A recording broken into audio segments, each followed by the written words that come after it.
Hey, this is David for Big Bits, and I hope you all are doing well. The market today has not done too well, and I'm posting this video at my old regular time because I wanted to kind of talk about what happened today as far as TA, and I didn't want to really wait until 9 a.m. tomorrow to post the video so that the TA doesn't get completely invalidated by then, which tends to happen a lot. But so from the screen, you can see we've done some work here recently. If you missed the most recent live stream uh, and you're interested in the stuff we talk about here, please go back and look at that stream. It did fairly well. We had a few views, but we worked on some indicators, and I plan on doing another live stream tomorrow, so hopefully you can stop by for that one as well. And I think we'll be talking about TA, of course, but also the stochastic weighted and these other indicators that I'm working on, and hopefully I'll have a video come out this weekend regarding custom candles and how you actually create your own candles. So this is something I was kind of playing around with today. I think it's good enough that we can make a video about that one soon. But first of all, let's go ahead and look at the TA for today. This should be pretty quick. I'm not really too worried about it. I kind of figured we were due for a drop in Bitcoin, and we did. I didn't expect it to be this large, but I think it had to do a lot with how the S&P really crashed pretty much today. It went down a lot, probably the biggest losses since the original coronavirus dump for sure, and that created this kind of liquidity rush or something like that. That's what they're kind of calling it. People are rushing to get liquidity. They're selling their assets because everyone is. They need to get their hands on cash, so they ended up selling everything. So that kind of probably played an impact on what happened at Bitcoin today. But I'm not too terribly worried about it because it did bounce off of the 50 period moving average, although the concerns that I do have are that this could be the start of momentum. We have, stochastic and RSI, stochastic RSI, and the MACD are all kind of tending to point down right now. So that could mean that we are in store for a further move down, but we'll have to see how it reacts against the 50 period moving average and if that can hold. And if it does hold around here, then the momentum could turn around pretty soon. We'll have to see how that goes. And then it's important to note, it may be important how the S&P works out tomorrow because it's at a key support level right now, the 200-day moving average. It kind of tested it after blowing by it the first time. It had some wicks go through it and touch it again, but there's a lot of momentum going down here. I'll be amazed if the 200 holds, and I can imagine probably tomorrow that the S&P comes down to its 50 and 100-day averages, and at that point it may bounce next week because the Bollinger Bands are moving up, but we'll have to see how it actually reacts. It is still trading after hours, so it could come back up to its mid Bollinger Band and could spend the next day moving down to the 200, and that also kind of corresponds with the weekly chart, which has it finding support at the 50-week moving average. So the 50-week and the 200-day are pretty much on the same levels here, I should say. It's acting as potentially a support for both of those, so it may or may not go down anymore. And if it does find support tomorrow there, I could imagine it closing back up level with the open of last week's candle to create that bearish engulfing candle, or really anywhere in between there. I'd be kind of surprised to see if it would close anywhere above that point, just because then it wouldn't be an engulfing bearish candle, and it would have proved support off of the 50-week twice. So that's going to be something very interesting to watch tomorrow with the S&P. And I think by now we know that the S&P does, or can have an impact on the crypto markets as well, such as today and the big crash back when the coronavirus hit, when people sold off all of their assets to get access to cash. So if this is happening again, then that may happen again with cryptocurrency. And now it might not be so bad. Bitcoin isn't at any support levels on the weekly level yet, but it trades 24/7. So by the end of the trading week for Bitcoin, it might be down there as well. And who knows? We are on the weekly chart. I will mention that the 50-week simple moving average for Bitcoin is now going to be losing these very high values up here. And let me hide these indicators. Okay, there we go. All right, so these very high values that were being included in the calculation for the moving average are being removed, and they are being replaced with lower values now. So that has a negative effect on the moving average currently. And if price drops again, you can see it's already forecasted to go down some just because we are removing some of these higher values. These are the highest values in the moving average history. So you can see why that has a negative impact on the simple moving average coming down.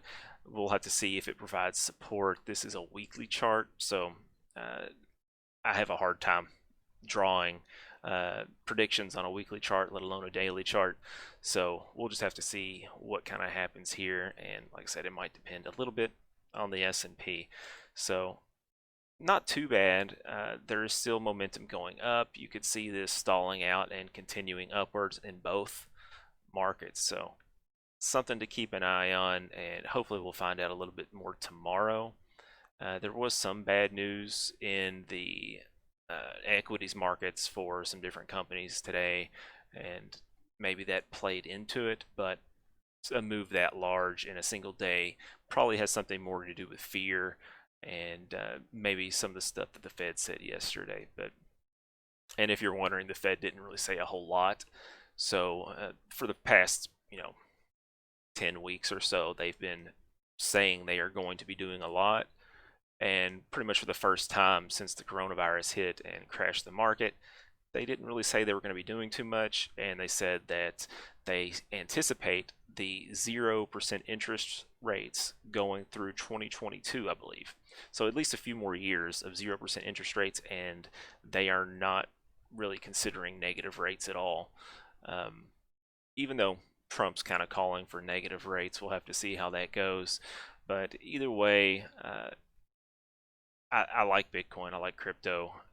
Even if it does come down, you got to think the 200 week would hold again, and it's still it's up to 6K now. So not doing too bad with that. And I don't think I really care to look at anything else right now. There's not really a whole lot going on.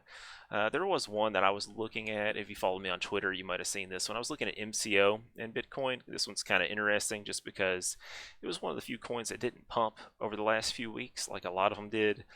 And its counterpart, CRO, actually was really pumping, hitting all-time highs. And it's got 50-week moving average support down here. So we'll see how that reacts when it hits that. And if it does, if it finds that as support, that one might be a good trade for me to DCA in over this period of time. So we'll see how that one goes. That's one I'm watching. And Brave and Bitcoin, I hope it finishes the week strong because it was looking really good to head up towards its 100 week. And now, not so much. There's a very good chance it could close right in the same area and really give you no idea what's actually going to happen. And it did move up to 24 cents. Even 25 cents, I believe. What was its high?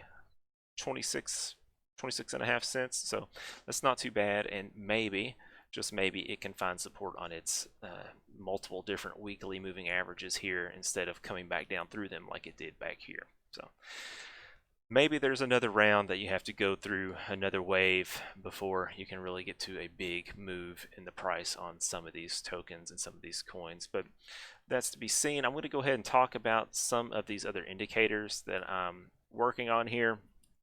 And I've actually published this particular indicator, the stochastic PC. It is a stochastic calculation based on the percentage price change of a candle. So we take the percentage difference from the open of the candle to the close of the candle, and you can have like a 4% move up or a negative 4%, which would be a move down. And we take the moving average of those so that it doesn't, go up and down really quickly, very volatile. And then we do a stochastic calculation of that moving average. And funny enough, it actually kind of aligned pretty well with price. Now, this is a slightly different chart, and I just got a phone call. Give me just a moment. I need to turn my ringer off. Apologize about that. I like to do these videos in one take, so I'm not going to stop recording. Anyways, so it tended to align very well with price. These are custom candles, so you can kind of ignore this. The blue line is the actual price. So you can see the bottom kind of aligned pretty well with the actual bottom back here on this one. And there was an increase, and it kind of flowed pretty well with it. So I thought it was useful enough to possibly include in the published script. So I went ahead and added it there, and I also started working on this stochastic weights indicator, and I might rename this to the fancy stochastic indicator or something like that, because it's really cool. What we're doing here is we are weighting our different stochastic calculations and the RSI, which is an oscillator that goes between 0 to 100. So anything range bound between 0 to 100, what I'm doing is I'm adding them all in together, and I'm getting their average, and then that is the blue line. And then, of course, with stochastic, if you didn't watch the video I made about stochastic, that calculation, the average of their actual K lines would be the fast K. So we smooth that out. The blue line is actually a 3-period smooth value of that, and then the D value is a 3-period SMA of the blue line. And really what you're doing is you are kind of you're trying to remove some of the noise and take the difference of the weaknesses and strengths and combining those together of these different stochastics to try and get one. So you can see it may or may not actually mean anything. Let's take the RSI out. You can see it did a pretty good job of finding the bottom there, because remember, the blue line is the price, and that was the bottom of the price. It found a dip here. It was a little early on that peak, and it was just on time with that peak pretty much. So what we're doing here, remember, is we are adding these together. And let me go and start from the beginning here. So this is the same calculation here. I have the Stoch PC built into the weighted stochastic indicator here. And if I disable that and I enable the stochastic, this is the actual stochastic indicator.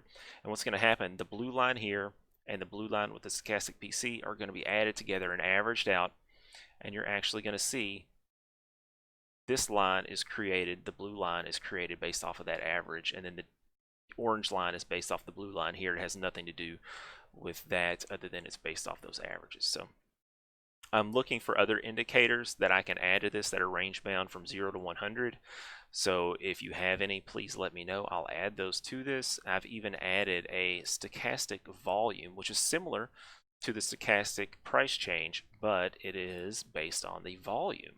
So if you have green volume, the stochastic would be higher. You have red volume, it would be down. So essentially the red volume or sell volume days where the price goes down, that volume is multiplied by -1, so it counts as a negative number. So you kind of get the idea. It kind of works like the percentage change, except it's with volume. And it's pretty much exactly the same as the percentage change. It just works with volume. But that will be about it for that particular indicator for now.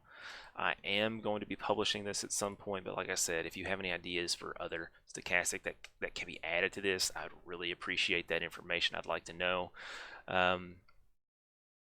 because I'd really like to add more on here. We've got 5 right now, but I'd like to see more than that if possible. So if you know any range bound indicators 0 to 100, please let me know. And even if they're somebody else's indicators, maybe we can add those as well. So we'll see.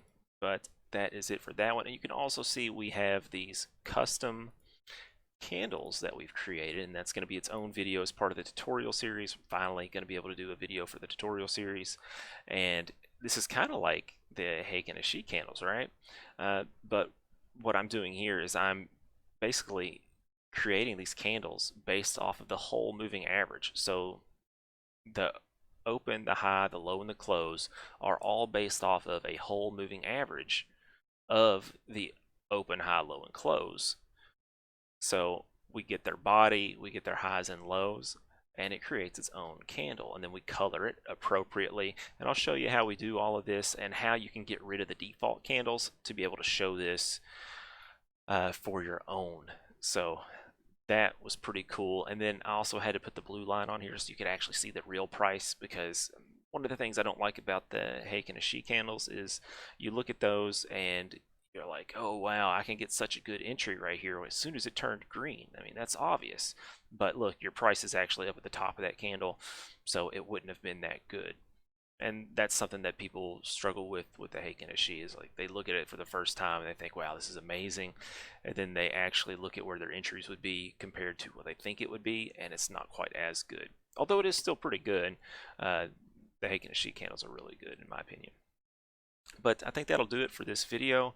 I'm still looking to see if I'm going to do a giveaway this month. I've been a little busier than normal, and it's a lot of work to set up the giveaways. I'm thinking about just making it a $50 giveaway next month instead of the $25 giveaway. That might increase the interest in the contest, and well, not really contest, the sweepstakes, and hopefully get some more people to come into the channel. We're almost at 2,500 subscribers. We're doing about 250, 270 per month.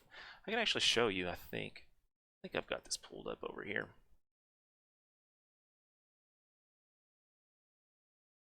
So yeah, there you go.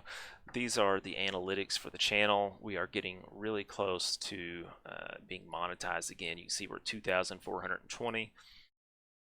Here's the growth of the channel. It's kind of flatlined. I've been a little less busy lately. You'll notice when I was very busy making a lot of videos, as you can see down here, the growth was pretty good, but it's still kind of plateauing at a nice high level. We're going to get to 4K hours. We're going to be able to monetize and hopefully do some better things with the channel, and maybe eventually even make the sweepstakes a little bit better. So I really appreciate all of you all who have stuck around and watched everything, and there should also be an update on the trade alert responder very soon. I've made a lot of progress on that, and I think now I'm actually done with the video. So if you wouldn't mind, please like the video if you did, and of course while you're down there, please subscribe if you haven't already. If you've watched all of this video, hopefully you're interested in the things I'm doing here. I've talked about a lot of the things I'm doing already, so I'm not going to go over that again, but I really appreciate that. Thanks, and have a great day.